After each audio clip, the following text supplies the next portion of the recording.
Hello everyone, welcome back once more to our YouTube channel.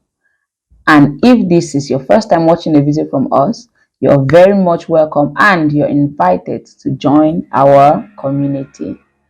So there was this podcast I watched 2 weeks ago, the Jay Shetty Podcast on Purpose with Jay Shetty, and the content was really super amazing. He had a sit down with the love expert StephanSpeaks, and it was really an interesting one. I enjoyed watching this podcast, so I picked out 10 things from this session that I would want to share with you all. Yeah, and if before now you've not heard of StephanSpeaks or Jay Shetty, then you should type these two names into the search box on any browser like immediately, so you can get to know them and equally follow them. They create amazing content on relationship, personal development, and positivity. You should follow them. So without wasting any more of our time, I will be taking you into 10 things I learned from this podcast. You have to be honest with yourself about why are you still here? Why are you holding on? What's really driving you? You don't feel like starting the process over with somebody else. So even though you're not feeling it with him, you're wasting your time. The best-selling author and host. The #1 health and wellness podcast. On Purpose with Jay Shetty. What are the signs that someone deeply loves you? Because I feel like we live in this world where we're always wondering, do they love me? Do they like me? Do they really like me? Are they really into me? How do you know when you deeply love someone and when someone deeply loves you? How do you even know? So I'm going to start with an answer that people probably won't expect. To me, the first key is, do you truly love them? Because look at it like this. To me, a lot of people get caught up in infatuation. They have unhealthy attachments. They have different motivations to why they decided this is the person that I want. And that can make them feel like they're in love. But to me, true love flows both ways. It's not a one-sided thing. So when you can say, I'm not into them like that. If we look deep into that situation, I can almost guarantee what we'll find is infatuation, attachment, something else. But when you can say, no, I feel it too. I'm deeply in love with them. I think that's your first key. Because without that, nothing else matters. Because a lot of people are choosing partners based off of, well, they love me so much, so I assume it's safe here, and this is a good choice to make. But the safe choice is usually the wrong choice. And a lot of these people select this individual thinking everything's going to be okay, but because you're not really into them, you can never be what they need. And they were never truly what you needed, which is why you never even got to that level with them.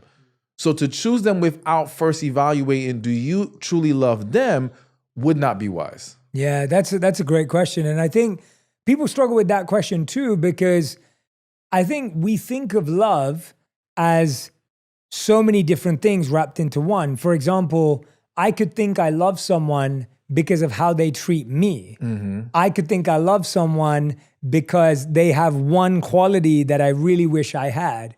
Or I could love someone because I think that they're out of my league and they give me a bit of attention. Yeah. And so what we think is love is so complex and so wide. Welcome back from watching that. Now, here are some key things I picked out from this podcast I want to share with you. The first of it is, no matter how much someone loves you, do not settle for that person if you do not love that person as much. I know most times we've heard people say, or maybe you desire to end up with someone or to marry someone who apparently loves you more than you love that person. I do not know how, anyway, if there is a meter we use in measuring how much someone loves us, but I do not think it's a good idea for you to desire to be with someone that loves you more than you love them. Because when we love someone, when you love someone, there are a lot of things you do for that person out of love. And equally, you enjoy and you have fun doing those things. So, given a situation where someone is really very much into you and you are not into them as much, but you are not with them, believe you me, you would not enjoy that relationship. Because those things you would normally want to do for the man you love or for the woman you love, you will not be able to do it for this person because you really don't feel that comfort. You really don't feel like doing those things. You don't love them as much to do such things for them. Let's keep watching. But I think what's also important for people to understand is when we're trying to apply it to romantic relationships, we have to understand that there's other ingredients that are necessary before we can move forward. So you could love someone dearly, but if they are not emotionally ready, because maybe they haven't healed from their past, maybe there's still some things they need to work out in their life, then it wouldn't be time to move forward in a relationship with them. And we have this bad habit of the minute we feel like there's love there, we want to move forward. Exactly. And as you mentioned, we can get caught up sometimes in, well, we love them because of what they do for us, but what are you prepared to do for them?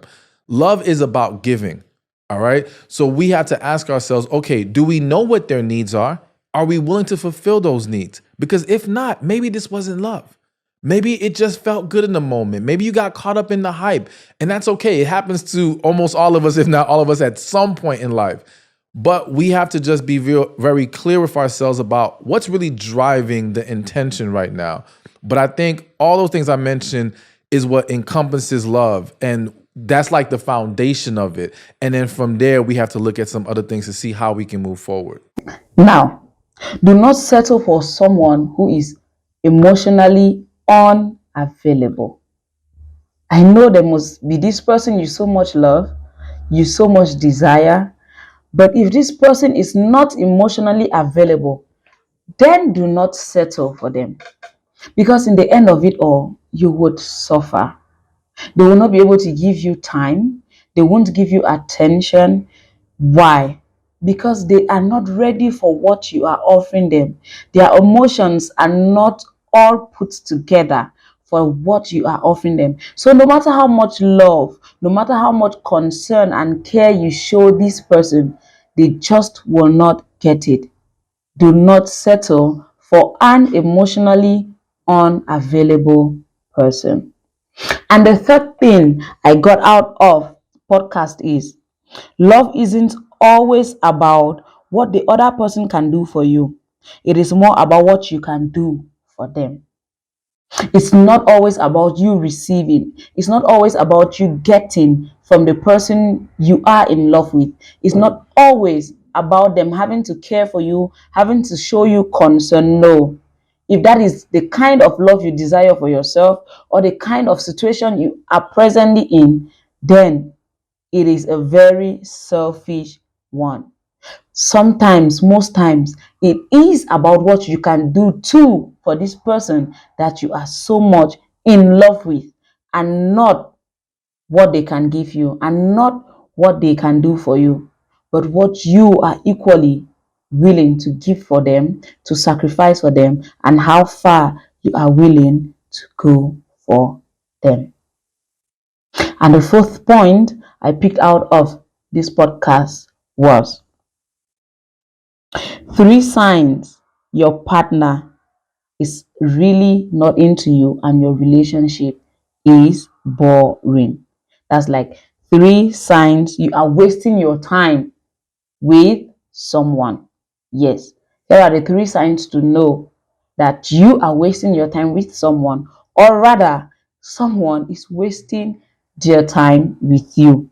And the first is when this person is unwilling to talk about the things going on in the relationship. If the relationship happen not to be going as expected, things aren't working out as planned, and you keep on complaining about this thing, you're always like, babe, we need to talk about this, we need to take care of this thing, I don't think this is how, but your partner is just not willing to sit down and trash these things with you, then you are wasting your time with this person. And the second is his unwillingness to make necessary changes about the issues that you bring up. If this man is never there for you, he's never there on time, he makes promises that he doesn't fulfill, and when you complain about them, he's like, okay, babe, I have heard you, but he never makes any move.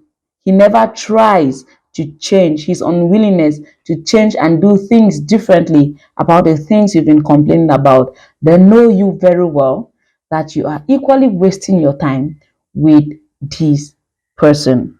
And the third thing you should consider to know when you are wasting your time with someone is if you both are not sure about where the relationship is headed. If you do not have a destination, or you both cannot agree on where the relationship is headed, then you are wasting your time with this person. It is time for you to walk out of the door and save yourself the stress of being in a relationship that in the long run will not work. Like they say, it is better safe than to be sorry. So make hay while the sun still shines. And we can't always say for sure what's going on with them. I will say that in general, if this person isn't willing to talk about things, they're wasting your time. If they're not willing to address or correct things that have been talked about, they're wasting your time. If you guys aren't on the same page about what you want and where you want to go in life, wasting time. So there are some things I think we can just look at and say, listen, this is pointless here. But a lot of times, and I have to say this, especially for women, women's intuition is extremely powerful. I'm a huge believer in it. And I feel like women know very early, this isn't it. But they rationalize reasons to convince themselves to give this man a chance. And this, again, is a waste of time because it just doesn't work. I've seen people turn what should have been maybe a couple weeks of dating into years of being married to someone they were not happy with. All because they did not listen to themselves from the beginning. They knew what it was, but they just could not accept it for what it was. Yeah, and I love that point on intuition. It's almost like when a relationship finally ends, a lot of us think to ourselves, I knew they weren't right for me. Like I knew it. I knew that they weren't the one, but you just didn't listen to that part of yourself. Yes. So let's break it down for people. Let's help people out. And welcome back once more again from watching that. So the fifth point I picked out of this podcast is women should always listen to their instincts. If your instinct is telling you something about your relationship, if your intuition, you keep getting this from your instinct, that pay more attention to this, maybe to communication, pay more attention to this thing your man is doing, then please kindly pay attention to it. Your intuition is there to guide you. Your instincts are there to guide you always. Do not turn a blind eye to them. Make sure you listen to that little voice speaking inside of you. It might just be saving you from a whole lot of trouble. So pay attention to your instincts, dear women. Oh yes, pay attention to your instincts. When it speaks, listen. Don't be so quick in waving away something that continuously hits up in your mind about your man or your relationship. And caught up in that chemistry.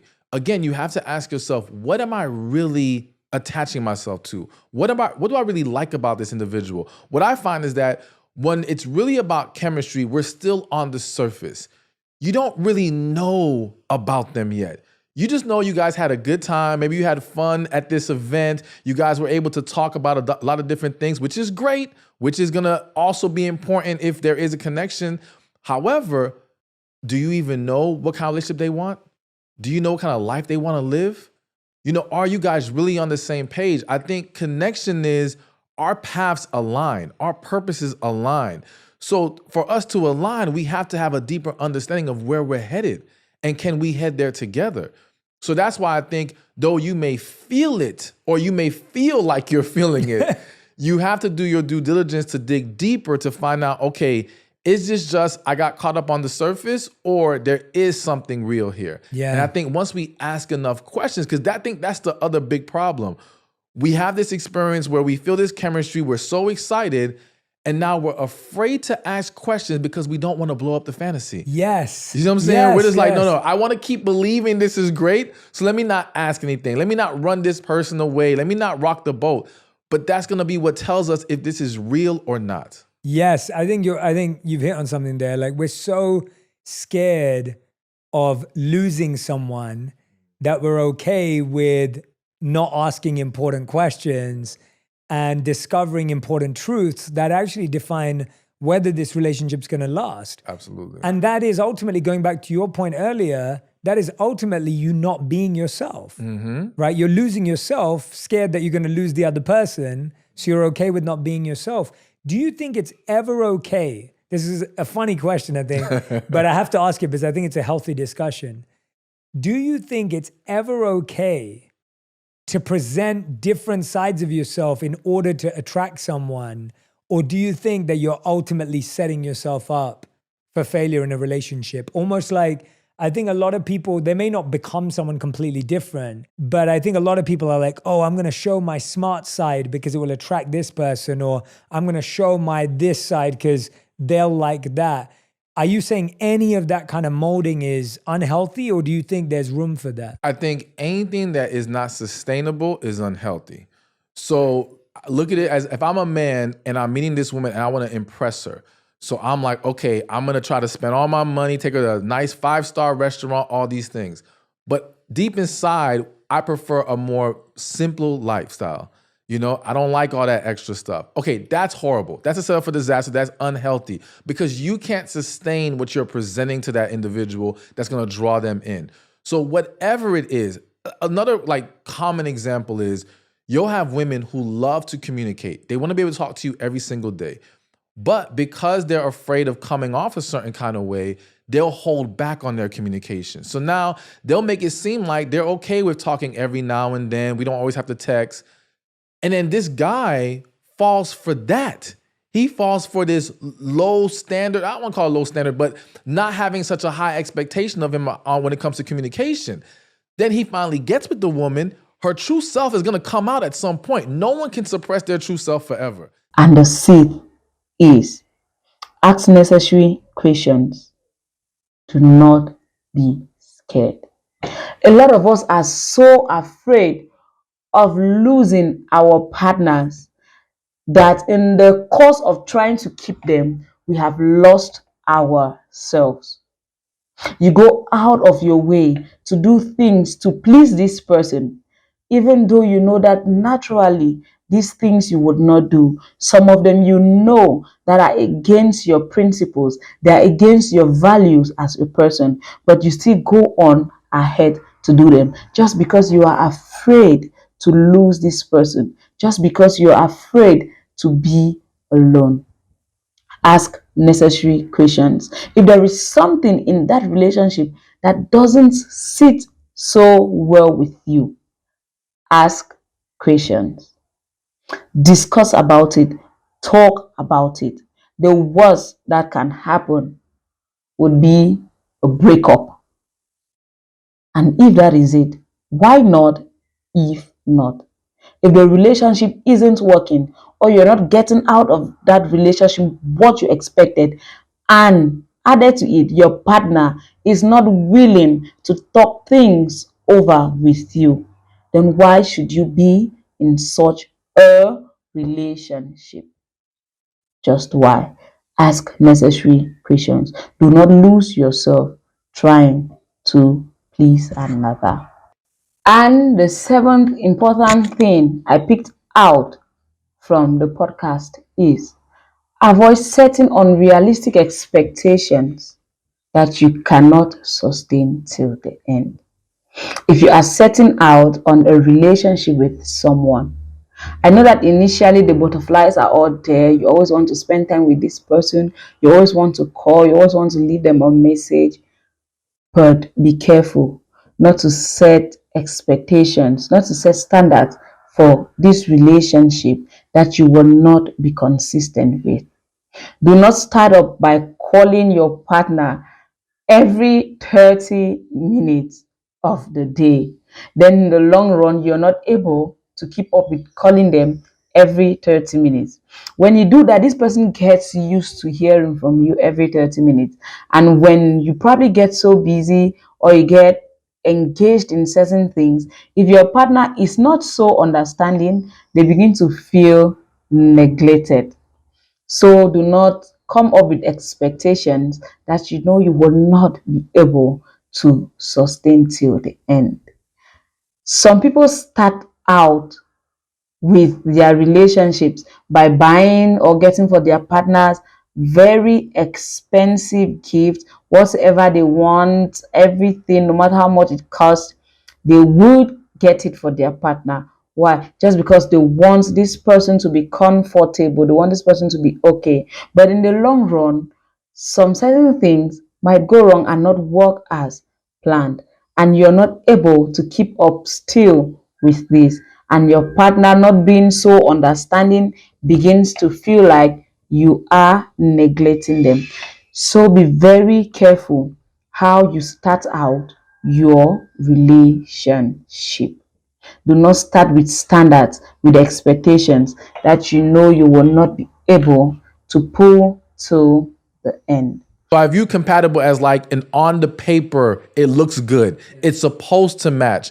But you can have a lot of people who are supposed to be compatible and it doesn't work. Absolutely. So I think that it's compatibility is that add-on. Once we have the connection and the chemistry, now we have to create that harmony, which is the compatibility. Yes, I agree with you. And it is interesting how that word compatibility is thrown around. Mm-hmm. And you're so right that compatibility on paper doesn't mean compatibility in real life. Exactly. And to me, compatibility really has another word inside of it, which is like adaptability and that deeper understanding of an individual where you know how much you're willing to adapt around certain parts of the relationship. But we'll get to that. I think a lot of people, like, you know, and that's where we got into this conversation around what is slow.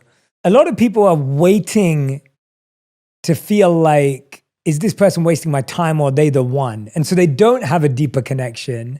Maybe they had that spark of chemistry and now that's kind of subsided. How do you know if someone's wasting your time? How do you know if you're letting yourself be used or wasted in that way? So to me, again, I think it always starts with self. And you have to be honest with yourself about, why are you still here? Why are you holding on? What's really driving you? Because just use an example, let's say you're a woman and the only reason why you're holding on to this guy is because he's a nice guy. You don't feel like starting the process over with somebody else. So even though you're not feeling it with him, you figure, let me try to make it work. You're wasting your time. This is where you're setting yourself up for disaster every single time. So if it's not born out of a true connection, love, a genuine desire, you really like this individual, of course, there's always things we have to work through, but is the foundation strong enough for us to say, okay, we can make something special here? And I think once we are honest with ourselves, that kind of helps answer the question, because sometimes we get so caught up trying to analyze the other individual that it's like we get in our heads and now we're missing the mark on what's really important here. And we can't always say for sure what's going on with them. I will say that in general, if this person isn't willing to talk about things, they're wasting your time. If they're not willing to address or correct. The eighth important thing I picked from the podcast that I am sharing with you, because I love you and because I want your relationship to work smoothly. I want to see you better, happy, and vibrant, is find yourself and accept who you are before getting into relationships. Have your core values, have principles by which you live, know who you are, know what you expect from a relationship, know what you can take and what you cannot take from a relationship before getting into one. Have a good knowledge of who you are, because sadly, there are a lot of people that do not know who they are. what they want. Then they get into a relationship, they mess up themselves and equally mess up the person they are in a relationship with. If you do not know who you are, how would you love yourself? Talk more of showing love to another. Being able to love effectively starts with knowing whom you are. Know who you are before getting into relationships. Have your core values, your principles, and the things you expect. It's just becoming aware of what the moment requires, you know? And again, I think the more in tune we get, the more in tune we get with ourselves and the more in tune we get with our partner, the easier it becomes to find that balance. That's the challenge, right? The challenge is just how much patience we have with ourselves and others to realize that you walked into an unbalanced situation. And now it's like, how much patience, how much time are we going to give it to get to that? Because the challenge is, I think we walk into a situation thinking it's perfect, whereas we should be walking into a relationship knowing it's imperfect. Absolutely. And we're going to learn and figure it out together. And I think that's what sets us up for failure, is because we walk into it going it's perfect, and deep down we know it isn't, but somehow we gloss over it. Whereas I find when I know we're going to fight, when I know we're going to argue, when I know there's going to be disagreements, that sets me up to develop the skills I need in order to navigate those things. Yes. But if I assume like, oh, we're never going to fight. And I always get that, right? We always meet someone who goes to me, I meet a friend who goes to me, Jay, we never fight. I'm like, how long have you been together? Because I don't know anyone who never fights. I get that no one has to get to like the heights of fights. Yeah, I get that. I get that. It doesn't have to be a heated fight. But I don't know anyone who doesn't disagree. There you go. Okay, right? Yes. Right? I think that's important for people to understand. Yeah, there's a difference. Yes. And the ninth thing I picked out from the podcast is relationships are not perfect. No, no, no, no, no. If before now you had this idea in your mind that relationships are perfect, get it off your head. Relationships are not perfect. Do not expect to always have laughters. Do not expect a smooth ride getting into a relationship with someone. It's going to be rough. It's going to be hard. It's going to be difficult. There are times you will be sad. There are times, in fact, relationship is all about commitment and taking a decision to be with this person.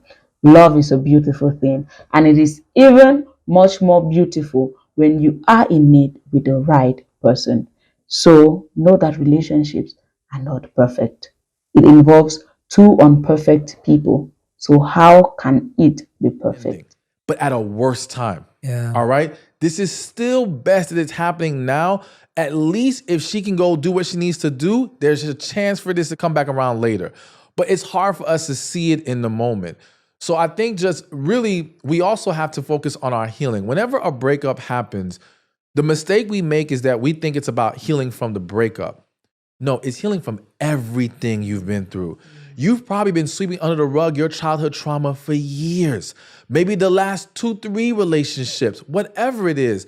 So, and not healing from those things is contributing to your struggle to get past this breakup and contributing to why you even chose this person to begin with. I'm a huge believer that if you haven't healed, you are 90% likely to choose the wrong person. Yeah. It's just too difficult to pick that person that you truly love and can truly love you and accept that level of vulnerability when you have still not resolved your past traumas and past hurts. Yeah. So to me, that's the next big thing, is just focus on your healing process, because in that process, you will also be able to see more clearly if this is really for you or not.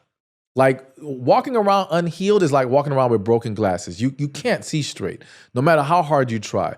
But healing will clear up your vision really, really fast. And now it'd be like, oh, wait a minute, I didn't belong there. Yeah. You know, thank God the breakup happened. You know, now I'm in a better place. I move forward. So to me, I think, and I would say in addition to those things, is just have an accountability partner. Whether that's friend, coach, therapist, someone that can help keep you in check, help remind you what you need to do, someone that you know you have to talk to and update what's going on so that you feel like, okay, I don't want to come back to them saying I'm doing the same thing over and over again. It doesn't guarantee success, but it helps. It helps move the needle some. So I would highly encourage that. That one mindset you spoke about that changes everything, and it hit me today. I was just thinking, And the last but not the least point I picked out from the podcast that I am sharing with you is something painful now could be a huge blessing in 5 years, 10 years, 2 years, 3 years, or even a month. So by this, what do I mean? Do not be so quick to walk out of the door in your relationship. If you must walk out, then be sure that you have tried every option available to you to make this relationship work to no avail. Just then you can give up. Do not be so quick in giving up, not just with relationships anyway, but in your daily challenges with life. Something might not be working now, you might feel so painful, you cry over it, but in 5 years, it might just be one of the best things that actually ever happened to you. Or let's say you had a breakup. Yeah, you were in this relationship, you were so much in love, but in the end, things didn't work out and your partner broke up with you. You would cry your eyes out, you would do very foolish things, you would do all manner of things because you're hurting. You might even go back begging them. In fact, you even get to the extent where you lose yourself totally because you are trying to get this person. 5 years, 2 years, 10 years from that incident might actually prove that that was one of the best things that ever happened to you. That maybe that relationship, that breakup you had at that moment was just the best thing that happened to you. So whenever something comes up, look at them both sides. Look at it both sides. Do not be so focused on just the negative or be so focused on the positive. Something that makes you feel like giving up today might be one of the best things that ever happened to you in the near future. And my last bonus tip that I want to share with you is have a good relationship with God. You would find yourself in God. You would find yourself in serving God and doing the things that are pleasing to Him. And only then would you be able to love wholeheartedly. Only then would you be able to love wholeheartedly. So have a great relationship with God. Understand who you are in Christ. So here are 10 things I picked out from this podcast that I have shared with you. You can watch the full length of it on the Jay Shetty Podcast or on at StephanSpeaks here on YouTube. You should actually watch a whole lot more of their content. They have amazing content on relationships, dating advice, falling in love, personal development. In fact, with them, it's just positivity. I watch a lot of their podcasts and have always enjoyed them. So please, before you go over to watch on their channels, please kindly leave us a subscribe and turn on the notification bell. So whenever we drop another video, you would be the very first to watch. Do not forget our tradition of always leaving your thoughts in the comment section and equally sharing this video with someone so they too could learn from it. So if there is anything you found in this video that resonated with you personally, please kindly leave it in the comment section. And if there's anything about relationships you would want to know, please kindly leave it in the comment section and we will attend to you. Till I see you again, till we meet again, do not forget to subscribe And I love you as much as you love yourself.